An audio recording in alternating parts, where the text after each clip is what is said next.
Muito boa noite a todos. Nós estamos aqui hoje reunidos com o propósito de falarmos a respeito de uma palestra muito importante para o nosso conhecimento, para a nossa compreensão. A Bíblia é apenas uma parte da verdade. Então, é uma alegria para mim poder compartilhar com vocês o que eu pude compreender desses ensinamentos que estou passando.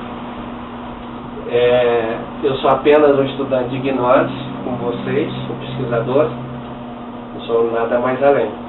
A única vantagem que eu tenho é que eu estou há 30 anos nessa pesquisa, então eu tive mais tempo, eu já corri muito mais terreno, né, que vocês também vão percorrer e vão chegar lá.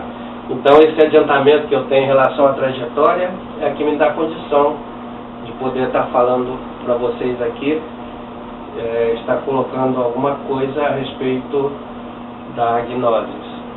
Muito bem, então, começar a falar disso daí, vamos começar pela etimologia da palavra, né? Nós temos então a Bíblia, né? Vamos ver essa palavra, o que ela significa. Então, ela é o gentílio plural, né? Significa livros. E vem da palavra, ela é grega, né? Vem do singular, lá que é biblion, que é o singular. E aí significa livro. Então, o que é as nossas escrituras sagradas, a nossa Santa Bíblia? Uma coleção de livros, né? Então é assim que a gente entende, né, pela análise da palavra. Hoje nós temos livros de papel, digital, né? Mas na época em que ela começou a ser escrita, a gente não tinha papel. Era escrita em papiros, né, ou até em pedra, né? Então a original foi escrita em rolos de papiro da seguinte maneira. Nós temos as escrituras sagradas do Oriente, que é o Bhagavad Gita, vocês já devem ter lido. Lá no Bhagavad Gita aparece um discurso do Krishna, do Arjuna. O Krishna é a mesma raiz do Cristo, é o mesmo Cristo, só que é o Cristo do Oriente, né? Tem também as Ramayanas. Se vocês forem ler a escritura oriental, as Ramayanas, ela data de 10.000 anos antes de Jesus Cristo.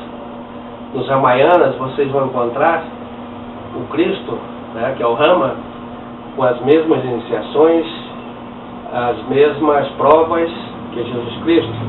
Vocês vão encontrar Rama, ele entra no rio, ele nasceu de uma virgem, né? Ele, quando é pequeno, é um menino prodigioso, né? Pródigo. Ele também vai para a cruz, é crucificado, é morto, ressuscita, né? Quando ele entra na água para ser batizado pelo seu guru, que é a palavra que dá para mestre lá, o guru, o mestre, o orienta, falou para ele: você agora vai receber o batismo, vai receber a potência, daqui a pouco você vai receber a superpotência. O que João fala após Jesus Cristo? Você será batizado com água, depois virá outro e vai ser fogo. Então, o batismo é o símbolo, representa aquilo que nós já colocamos ali em código, o código da 20, né? O batismo significa, o batismo gnóstico significa um pacto de transmutação sexual. É a cruz. A cruz não significa morte, e o pessoal entende. A palavra cruz, quando você vai nascer, você quer fazer nascer filhotes de cachorrinho, você leva a cachorra para cruzar o cachorro. Então, nós somos fruto de um cruzamento, né? Então a cruz vem de cruzamento, e essa cruz foi carregada 10.000 anos antes de Cristo pelo Rama. Então a iniciação de Jesus é a mesma do Rama, é a mesma de muitos outros Cristos. A gente falou aqui do Hermes Trismegisto do Egito, é a mesma iniciação do Quetzalcoatl, que é o Cristo mexicano, né? Do Cristo dos Maias, lá dos Incas, né? Também dos Maias e de muitos outros Cristos. Então, essas iniciações são todas semelhantes, a tal ponto dos estudantes das Escrituras dizerem, os não muito sérios, dizer que Jesus plagiou uma série de outros mestres. Não é que ele plagiou, se alguém de nós também for iniciar, como ele diz, alguém pode vir após mim, vai ter que fazer a mesma coisa. O caminho é o mesmo, a iniciação é o mesmo. Então, os cristãos, de uma maneira geral, por entender a Bíblia apenas numa parte, eles vão achar que só tem Jesus Cristo, né? E que ele, além dele, não tem mais nada, né? E ao estudar Gnose, vocês vão ficar assim, atônitos de perceber que Jesus tivera com todos os cristãos. Ele visitou a Índia, visitou o México, visitou todos os povos na sua época, né? Para ele era fácil, né? Podia ir não precisava pegar o avião, nem o trem, nem nada, né? E então, hoje nós vamos estar aprendendo sobre isso, né? Bom, então essas 12, Israel, que é onde vai dar o cenário das nossas escrituras, se constitui num povo dividido em 12 partes. Então tinha 12 tribos de Israel. Eu vou colocar aqui, ó, 12 tribos. Vocês já ouviram falar isso? Dessas 12 tribos, 10 se perderam ao longo da sua história. Cada uma delas tinha a sua escritura, tinha o seu rolo de pergaminho, tinha a sua verdade escrita. Então, você perdeu 10, então você tem menos 10, você vai ficar com 2, né? Então, aqui você tinha 12 sobre 12, aqui você tinha 10 partes sobre 12, 12 avos, e aqui você tem 2 12avos, é o que nos restou das escrituras originais. Dessas duas, uma vai se perder ainda ao longo da história. Vocês podem estudar na história. Vai se perder a tribo de Efraim. Os mormons dizem que a tribo de Efraim atravessou o mar e vai dar, naquela época, que vai dar origem ao livro de Mórmon, que é a segunda parte da Bíblia, que eles dizem. Tá? Mas de qualquer forma, então, vai ficar só uma tribo, que é a tribo do José. Ó, de 12, 11 já se foram, você fica com 12 avos. Então, que é a tribo do José. Essa tribo do José que vai dar origem a Davi, a Salomão, a Jesus Cristo. Se vocês lerem a linhagem, né, a Bíblia tem muito bem essa linhagem, essa genealogia, né? Vocês vão achar tudo isso. Então, a tribo de José é a que ficou. Então, o Velho Testamento todinho que nós temos, escrito pelo Moisés, né, outros profetas, vai contar a história da tribo de José. E nós vamos ter, para quem, principalmente entre os evangélicos, que vai dizer, não, nós temos toda a verdade, a Bíblia é toda a verdade. Não, o que nós temos é verdade. Mas nós temos da verdade inicial, original, nós temos agora 12 avos. Então nós temos uma parte do que foi escrito inicialmente. Dá para entender? Então nós temos apenas 12 avos. Isso no Velho. Então sobrou 12 avos, que é toda aquela riqueza de livros que nós temos, né? Extraordinária coleção de livros, né? E aí, o que acontece? Isto vai dar o Torá, as escrituras antigas, né? Que vão falar sobre isto. Jesus vem com uma reformulação, ele revoluciona, né? E aí vai escrever o que a gente tem das escrituras hoje. Ele não escreve nenhum. Inicialmente a Bíblia foi dividida em livros.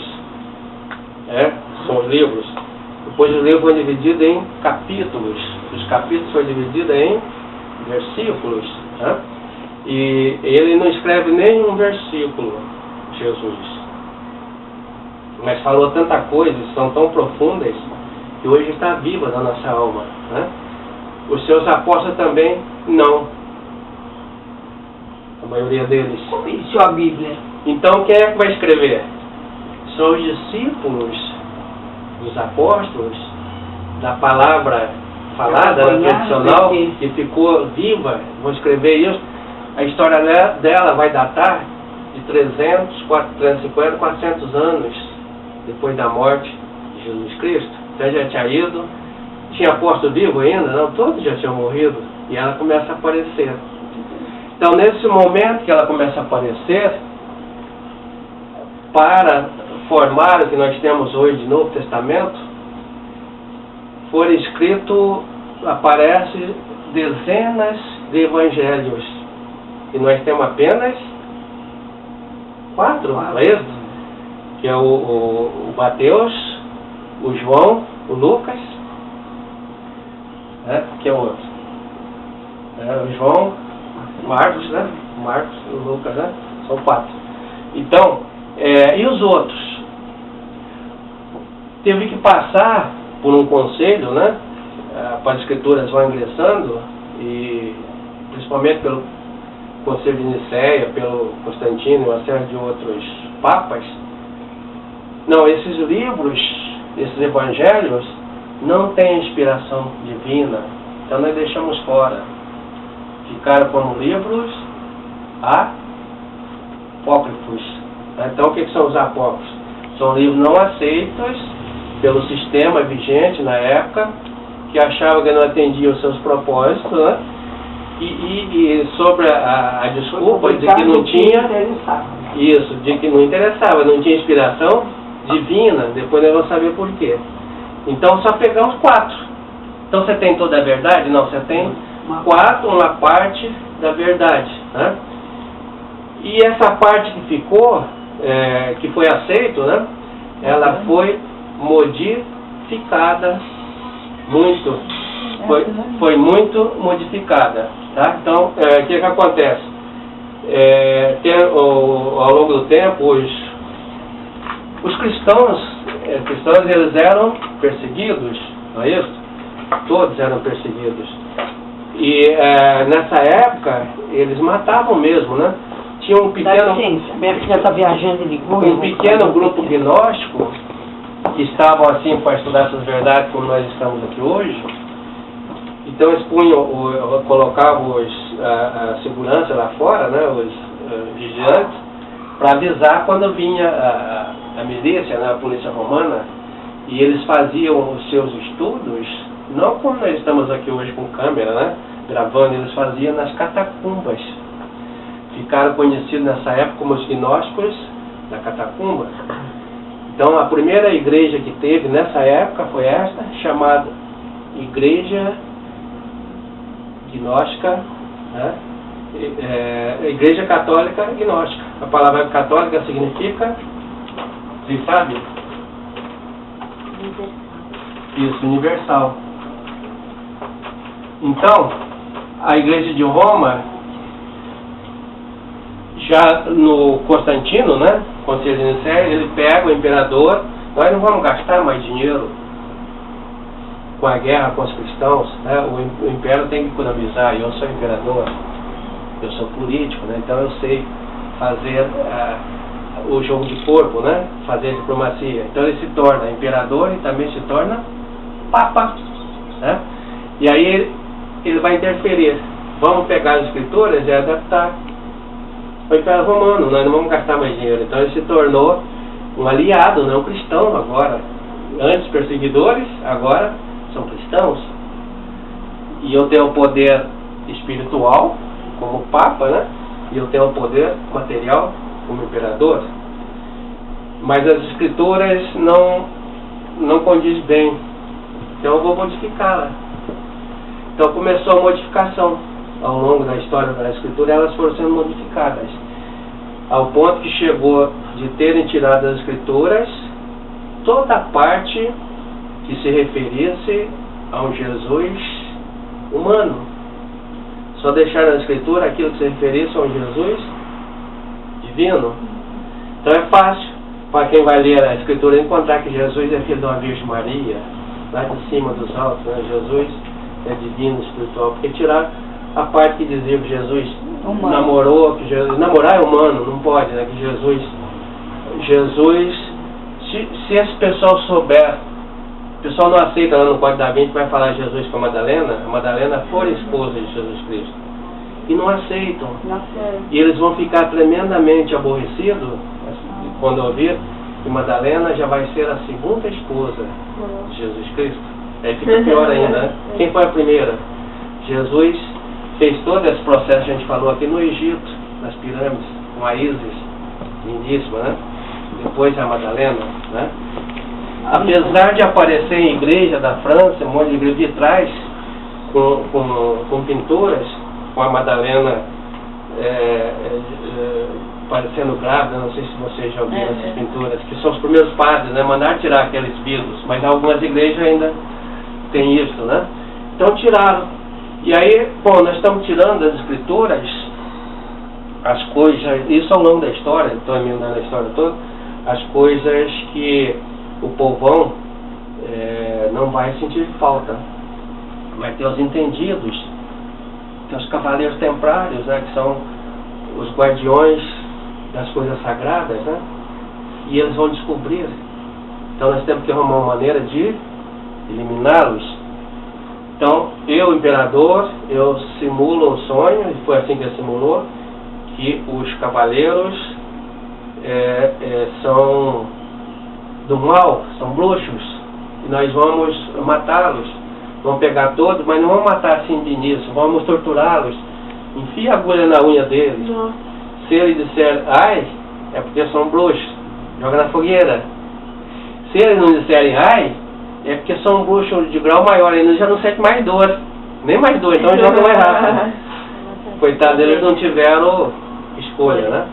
Então eles foram sendo torturados,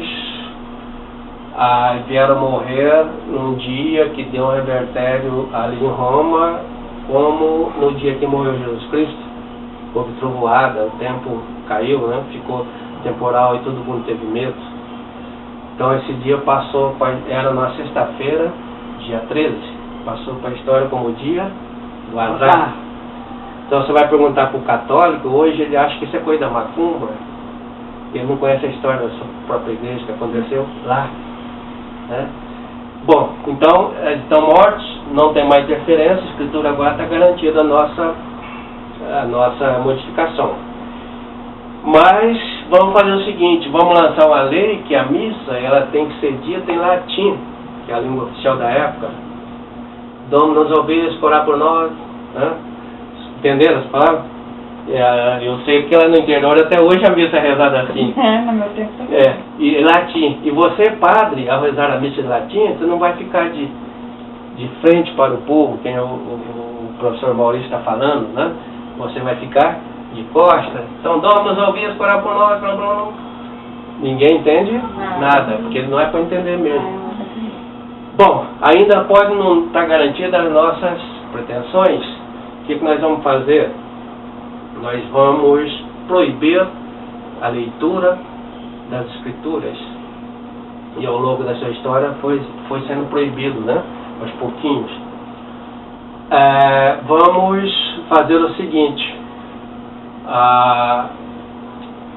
Não pode descobrir, vamos fazer um estudo. Então, um determinado imperador, determinada autoridade, contratou 3 bispos, os mais avançados, né? Os mais conhecedores, mais sábios, para fazer um estudo da escritura. No tempo o protestantismo estava crescendo, para ver o que a escritura está interferindo no nosso crescimento, né? Então eles fizeram o estudo e deixaram escrito. Está gravado na biblioteca da França, né? Dizendo o seguinte: olha, senhor Papa, nós chegamos a essa conclusão. Tem que ser estipado, tirado desse livro do povo. Eles são contrários às nossas pretensões da igreja, né? Tem que ser tirado da Bíblia, da Escritura. Então proibiu, vai proibindo a leitura. Aí você criou a cultura, ao longo da história no católico, da não leitura da Escritura. Eles não leem. Alguns leem hoje, porque veio o Papa, que é muito bom, Paulo II, e lançou um decreto e incentivo para os católicos ler a Escritura, né? E ele também disse a esse Papa, lembra Dom Paulo II? A partir de hoje, Roma abrirá as comportas do Vaticano para as igrejas, ele abriu os livros apócrifos para quem quiser consultar, pode ir lá. Continua apócrifo, mas já pode ler.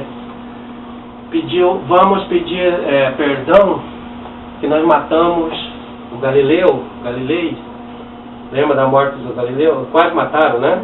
Galilei, daqui, contrário àquele paradigma antropocêntrico, o homem era o centro do universo, ele diz, não, o homem não é o centro, que era o heliocentrismo. Ele criou o geocentrismo, ele falou, o homem é uma parte, que eles acreditavam até ali, na filosofia aristotélica, que o Sol é que girava em torno da Terra. E Galileu provou que a Terra é que girava em torno do Sol, que tem a noite e o dia, né? Da rotação. Só que a igreja não aceitou. E ele escreveu, né? Só que Galileu, quando afirmava isso no livro, ele estava vendo. Porque ele foi o construtor da primeira luneta. Ele olhava assim, ele via, né? A luneta que ele escreveu, que é o telescópio, né? Ele virou, quando ele via a grandeza grande, ele virava e via as pequenininhas. As pequenininhas são microscópicas. Então ele é inventor do telescópio, do microscópio, né? Então ele estava vendo. A igreja, não, nós vamos te matar, né? Porque não é assim. O povo acredita, porque a igreja tem que acreditar no que? Nos dogmas, né? Que é o sol que já... Então a igreja chamou, falou, Galileu, você vai ser morto. Aí ele pensou, mais vale, né? Uma pessoa burra do que um cientista vivo, né? Do que um cientista morto. Então, você tem que ir na praça pública e retratar. Aí ele chegou, meu povo, estava cheio, né? Para ver o discurso de Galileu. Meu povo, né? Estou aqui para lhe dizer que vocês estão certos. A igreja está certa. O sol é que gira em torno da terra. Estou equivocado, né? A terra não gira em torno do sol. Mas ele virou para ele mesmo e disse, para ninguém ouvir, mas que a terra gira em torno do sol, ela gira. Alguém escutou, a igreja escutou, prenderam o Galileu, isso que ele falou, deram prisão domiciliar para ele, ele passou o fim dos dias, né, que já estava velhinho, em prisão. Aí o Papa pediu agora desculpa. Desculpa o Galileu, né, mas que a terra gira em torno do sol, gira, né. A igreja mudou, né, mas a coisa aconteceu. Então, foi isso que foi acontecendo. Os crentes pegaram a cultura de leitura da Escritura que o católico não tem.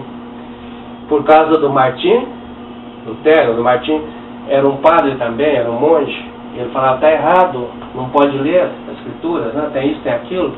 Então a minha igreja, ele escreveu os artigos e colocou, a partir de hoje vão ler.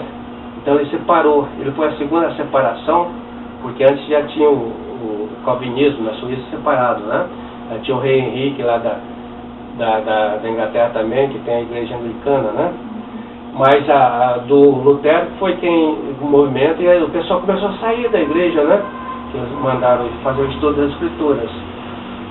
Aí ele fez a reforma, ele reformulou as Escrituras, e hoje a gente lê, vamos falar, bom, a Bíblia dos crentes, a Bíblia do católico é diferente, a Bíblia dos protestantes é diferente, e ela tem toda a verdade? Mentira. Ele não reformou a original, ele reformou aquela que já tinha modificado, só tinha as partes, né? Então, ela é diferente, mas ela tem uma parte da verdade. Então são coisas que vocês podem defender, junto às pessoas que se interessam por uma cultura espiritual, seus alunos, seus parentes, o pessoal da igreja, eles vão dizer, mas não acredito, tudo isso está errado. Vai, tá bom, então vamos dar um fechamento. Você vai agora abrir o João, na Escritura, e vai dizer o seguinte, se nós, apóstolos, fôssemos escrever toda a verdade que Jesus falou, a terra seria insuficiente para conter os volumes de livros que seriam necessários. Vamos meditar? Se fosse escrever toda a verdade, né? A terra não caberia os livros. Então, as escrituras que nós temos, ela tem toda a verdade? Não, toda a verdade não pode ser escrita. A gente tem apenas uma parte. Exatamente, está lá escrito. E aí qualquer crente, se realmente ele quer uma revolução espiritual, se ele quer progredir qualquer evangelho, ele tem que aceitar, porque está nas escrituras, né? Está isso lá. Foi bem explicado, né? Exatamente. Então, vamos ver então isso daí que aconteceu ao longo da história, porque aconteceu é pelo seguinte: nós estamos falando de conhecimento, o conhecimento no geral, mas estamos falando de conhecimento espiritual. O conhecimento, o dono da Coca-Cola tem a forma, tem o conhecimento, tem a patente, então ele fatura. O dono de qualquer indústria tem o da Microsoft, né? Tem tudo lá, e ele tem a patente, ele fatura. Então, quem tem o conhecimento tem o quê? Do He-Man. Tem a força, tem o conhecimento, tem o poder. Então, o conhecimento é poder. E esse conhecimento sempre foi escondido pelas classes, pelo pessoal da elite, né? Para quem dirige, né? Para a força política, para a força social. E sempre foi assim. Mas quem não gosta do poder? Então, começando lá na Índia, quem é que detinha o poder lá? Era, nessa época, a novela até mostrou os Brahmanes, a casta social, o conhecimento. Esse conhecimento que nós estamos passando aqui para vocês hoje, estava com eles. O povão, não é aquele capitiriba, né? O povo das castas sociais sofre até hoje, né? Eles tinham o poder. Tinham todo o mão deles. Você vai para o outro lado, para o Egito, o conhecimento, o poder, estava depositado na mão dos faraós e das Ísis. Quem são os faraós e as Ísis? O pessoal da alta casta social, o pessoal de poder. E aí teve uma pessoa, e todo mundo que quisesse o conhecimento tinha que ir ao Egito. Senão não tinha conhecimento. A gente falou aqui de Pitágoras, ele foi ao Egito, trouxe o conhecimento. A gente falou de Sócrates, ele foi ao Egito, Platão foi ao Egito. Pegando lá do Oriente, Moisés foi ao Egito. José foi das 7 vacas magras, 7 vacas gordas. E por último, para fechar, Jesus Cristo teve que ir ao Egito para completar o seu conhecimento, a sua sabedoria, a sua iniciação, porque é ali que estava a chave, né? E ele foi, né? Jesus é um menino prodigioso, não um prodígio. Quando estava indo, conta a história, né? Que ele, com a família, o José e a Maria, eles foram assaltados por uma quadrilha dos ladrões, né? Bastou o olhar do menino para os ladrões, eles compreenderam, devolveram os pertences e não disseram uma palavra, só ficaram ali. Jesus aproveitou e profetizou: vocês estão fazendo isso hoje, vão morrer comigo numa cruz. No dia que ele morreu, do lado tinha o quê? 2 ladrões. Então tem um monte de história aí que a gente vai contando para vocês, um pouquinho de histórias verdadeiras, histórias reais, né? Bem, então, tinha aqui lá, na época de Jesus, já pulando na história dos faraós, para Jesus Cristo, um pouquinho antes dele, o conhecimento estava em grupos. Jesus mesmo veio de um grupo, chamado Grupo dos Nazarenos. Você vai lá na Índia, qual a cobra mais brava que tem lá? Então, Jesus era do grupo da cobra, da serpente, né? A cobra está associada a isso, vocês não sabem por quê. Então ele é chamado de Nazareno. O pessoal diz que é porque nasceu em Nazaré, mas já é outra história. Nazaré nem existia, né? A história vai contar para vocês. Nazaré existia há pouco tempo, né? Então, Nazareno. Junto com ele tinha outros grupos. Tinha grupos gnósticos ascendentes, grupos descendentes, tinha de tudo. Tinha outro que era tremendamente revolucionário, que era o grupo dos essênios. Né? Quem é o essênio? Vocês lembram daqui, gente? Daqui sai Jesus, né? Daqui sai o quê? João Batista, que era primo de Jesus, saiu do grupo dos essênios, né? Eles tinham essa sabedoria que a gente está passando para vocês. Conhecimento gnóstico é sabedoria. É o conhecimento passado não para o nosso intelecto. Isso a gente nem vê aqui hoje, a gente está cheio, temos livros e livros. É o conhecimento passado diretamente para a nossa consciência. E dá um impacto, vocês devem estar sentindo esse impacto, alguns, né? E consciência, a gente tem... O que é consciência? Consciência é a nossa própria alma. Consciência é sinônimo de alma. Consciência é o nosso instrumento da nossa alma que percebe, registra e compreende E grita. os fenômenos. E grita, consciência. Se você tem um instrumento maior, você percebe e registra mais, não é isso? Então nós estamos aqui, a gnose serve para expandir a consciência. Mas mesmo que você queira esquecer uma certa coisa, que você sabe que não é certa, mas a consciência conta. Exatamente, porque ela é esse instrumento. Então, lamentavelmente, nós só temos um pouquinho dessa consciência, nós temos 3%. Então, 97% nós não percebemos das coisas que se passam.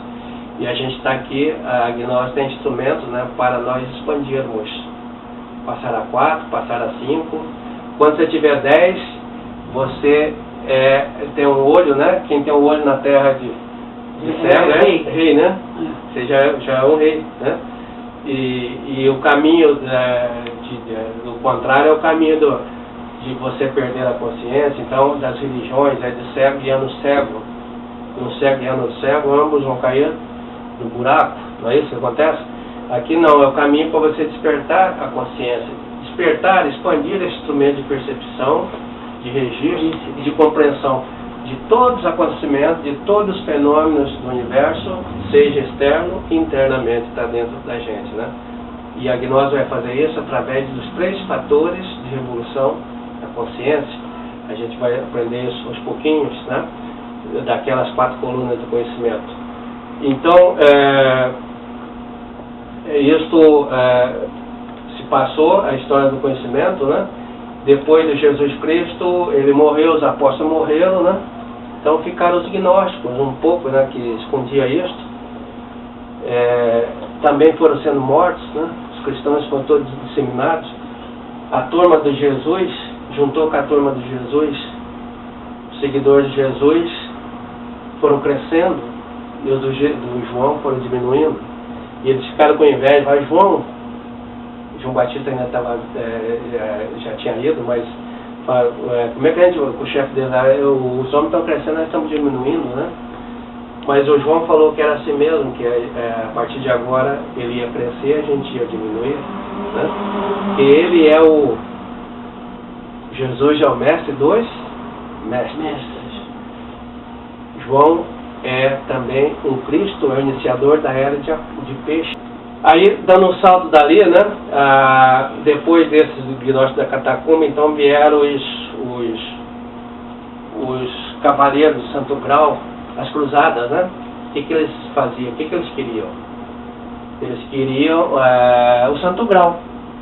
O Santo Grau, vocês sabem, está guardado lá na arca. O Santo Grau é a copa, é a taça que Jesus, o José de Arimateia lá pegou e pegou o sangue de Jesus, né? Nele, né? É um santo cálice que tem poder, né? A igreja usa até hoje para preparar a hóstia, o símbolo, né? Mas o cálice, ele vai representar o que mais uma vez para vocês? É o mesmo símbolo da maçã e está no código da Vinci, né? Então você vai começar a entender. O Santo Grau, ele acha que é Madalena, né? Que ele está quase certo, mas não é a Madalena. Eu até escrevi na época uma carta para o Dan Brown lá, que é o nome do cara que escreveu os livros, e ele respondeu, hã? Dan Brown. Isso. Eu falei, ó, errou, Madalena não é o Santo Grau. Não. Madalena é uma portadora do Santo Grau. Toda mulher é portadora do Santo Grau. Né? Bom, então, os Cavaleiros do Santo Grau cumpriram a sua missão, morreu, como a gente falou, né? O movimento morreu, aí ficam os alquimistas. Os alquimistas também tinham que passar esse ensinamento. O que eles queriam, os alquimistas? Queremos transformar metais brutos em ouro e encontrar o elixir da longa vida. Isso é símbolo. Eles queriam, na realidade, o ouro é a nossa consciência, o nosso espírito, né? Representa as nossas virtudes, e o metal pesado é o nosso defeito. Então eles queriam transformar os defeitos em virtudes, morrer para o pecado e nascer para Vida eterna. vida eterna, para as virtudes, né? É isso, em cada segmento é mais ou menos a mesma coisa, tá? Se não nascer de novo, não entra no reino dos céus. Então eles também foram, né? Já na época deles tiveram vários, diz que a química veio da alquimia, né? E isso é verdade. A alquimia é a ciência mãe da química, da física é a metafísica e da matemática é a cabala. Então todas essas ciências temos que estudar para ver onde está a origem, né? Então, a cabala que deu origem à matemática. A cabala é a matemática pura, né? Então, também foram, os alquimistas tiveram grandes descobertas, grandes laboratórios. Vocês vão entender agora. O alquimista verdadeiro, que tem o Dr. Frame, né, que é da televisão, da penicilina, né? Tem uma série de outros aí que descobriram um monte de coisa. Ele arrumava um laboratório, você ia lá no alquimista, né, naquela época, vamos supor, nós estamos na época, agora vamos lá visitar, né? Então está o laboratório, um monte de fumaça saindo, fervendo lá o negócio. Isso era para despistar. Você olhava, ele estava vestido de um avental e a mulher dele outro avental. Ele tem o símbolo do triângulo, né? Então ali estava querendo dizer o quê? A alquimia é feita entre esposo e esposa. É o segredo da vida que está lá no tempo, né? Do Adão e a Eva, Sansão e Dalila. Ou seja, para você chegar ao reino dos céus, o homem depende da mulher e a mulher do homem para esse trabalho alquímico da transmutação sexual. E esse é o código, né? Aos pouquinhos vocês vão compreendendo. Isso está em tudo, está na literatura, na Branca de Neve, está... Qualquer coisa que você pega, a partir de hoje você vai entender. Estou falando. A simbologia. E a pessoa que está lá, lendo as escrituras, nas 60 mil religiões, ele não tem acesso a esses símbolos. Então ele não tem culpa. Ele entende da maneira que está ali a interpretação ao pé da letra. Mas ao interpretar uma coisa ao pé da letra, a gente cai no erro. Né? Quer ver? Aparece lá das 60 mil religiões, isso que nós falamos aí hoje, da maçã. Para eles a maçã vai ser a mesma maçã que a gente come, morde, né? Não tem como. O cabelo do Sansão vai ser o cabelo mesmo. Você já sabe o que está escondido. Quer ver outra coisa? Jesus não fundou a igreja, não deu nome, ele chamava de Boa Nova. A partir de hoje eu vou morrer e vocês continuam, vão levar a Boa Nova. Sai de 2 em 2, vão nas casas, encontre as pessoas e aquelas que não quiserem, chacoalhe a alpargata, sinal de protesto, e não volte mais lá. Não adianta jogar pérola para os porcos, nem atirar coisa sagrada para os cães. Aí você vai dar para... Estou falando uma passagem da escritura. Você vai dar para uma pessoa que não atingiu esse livro de leitura, ele vai ver como o cão mesmo, que late, como o porco mesmo, né? E não percebe que Jesus está falando por parábolas, por símbolos. Vamos interpretar? Para nós é o porco, ou é o cão mesmo, ou tem uma simbologia aí? Vamos ver? O que é a coisa sagrada que eles tinham que levar? Os apóstolos. Uma coisa sagrada que a pérola é muito valioso. O conhecimento é tão valioso que era escondido, não é isso? Jesus é que foi ao Egito, né, naquela época, diz: o conhecimento não vai ficar escondido mais a partir de hoje. Eu tiro de vocês poderosos e entrego para os pobres. E ele fez isso. Jesus é o mestre dos mestres, porque tirou o conhecimento dos poderosos e popularizou. Entregou para o mundo todo a chave da iniciação. Veja bem, ele não é o Salvador, ele deu o caminho do mapa, deu o mapa do caminho. A partir de hoje qualquer um pode percorrer o caminho, mas eu não posso percorrer para vocês. A igreja disse que pode. Está aqui a chave, ele tirou, e para isso ele pagou com a sua própria vida. Por isso ele se tornou o dono das nossas almas. Jesus, ele disse, eu sou a verdade, né? Se não vier por meio de mim, não se chega ao Pai. Ele que limpou o caminho, fez tudo, entregou a chave da iniciação, que a gente está passando aqui para vocês. Não estava em chave isso, a gente entendeu o que era para fazer? Nunca, né? Tudo em chave. E ele entregou. Então, Jesus vai fazer isso, se torna o mestre dos mestres por isso, né? Por fazer essa passagem, né? Para nós, de tão grandioso que ele Jesus é para mim o referencial, deve ser para vocês. Em minha vida eu não seria ninguém se não fosse ele. Tudo que eu faço me remonta a ele, não tem como, né? Tudo que eu deixo de fazer também, né? A gente vai para fazer um referencial. Ele é o referencial, é o mestre dos mestres. Todos os outros mestres que vieram depois e antes vieram em missão que soma, né, a missão dele, né? Muito bem. Então,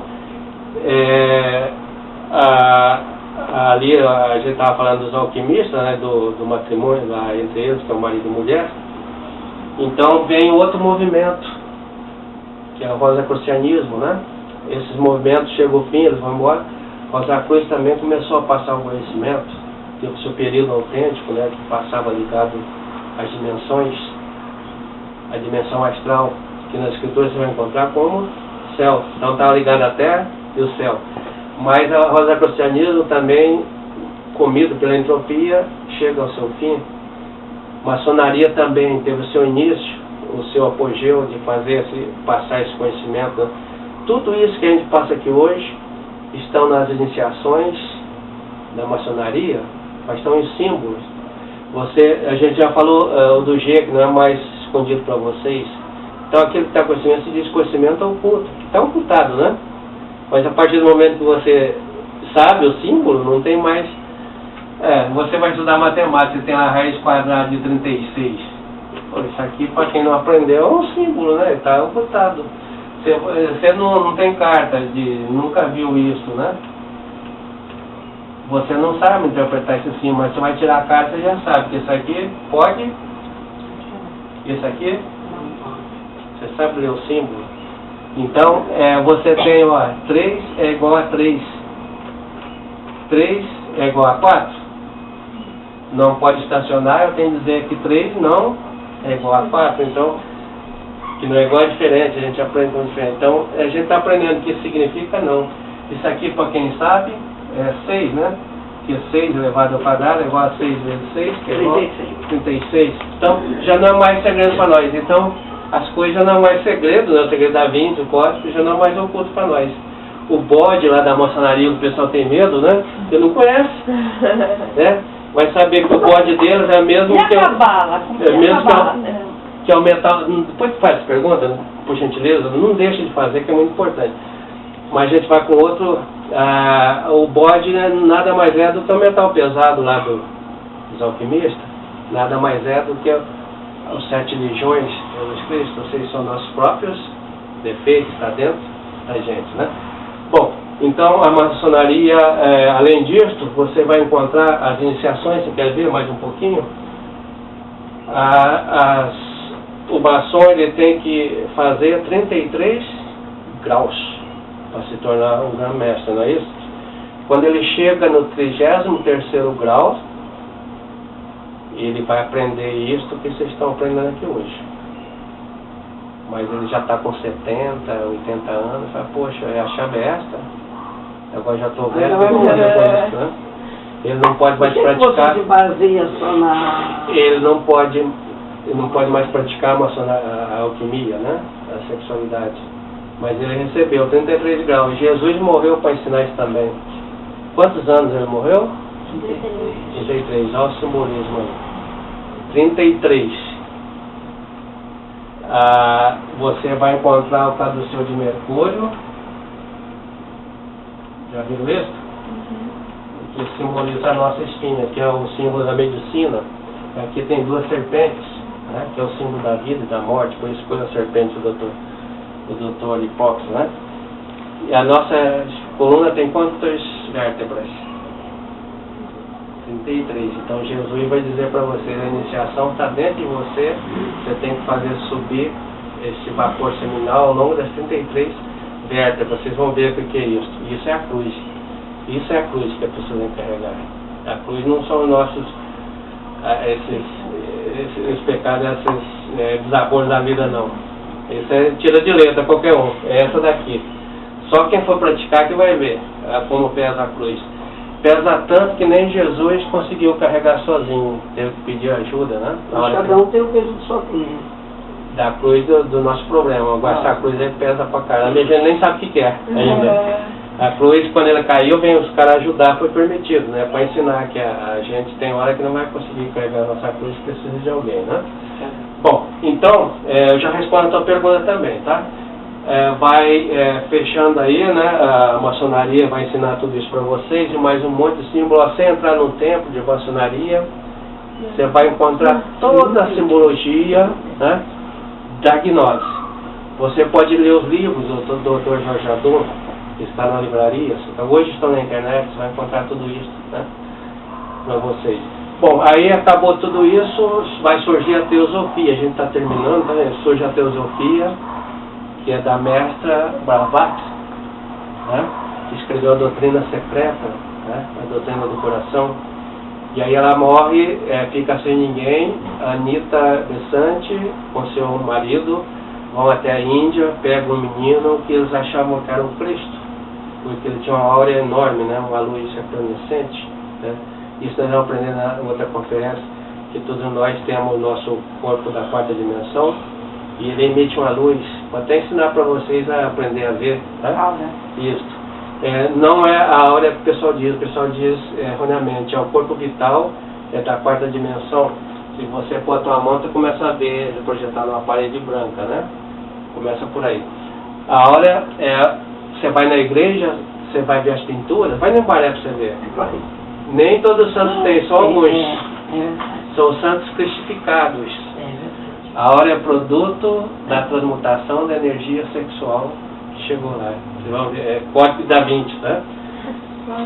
Então, vai chegando lá.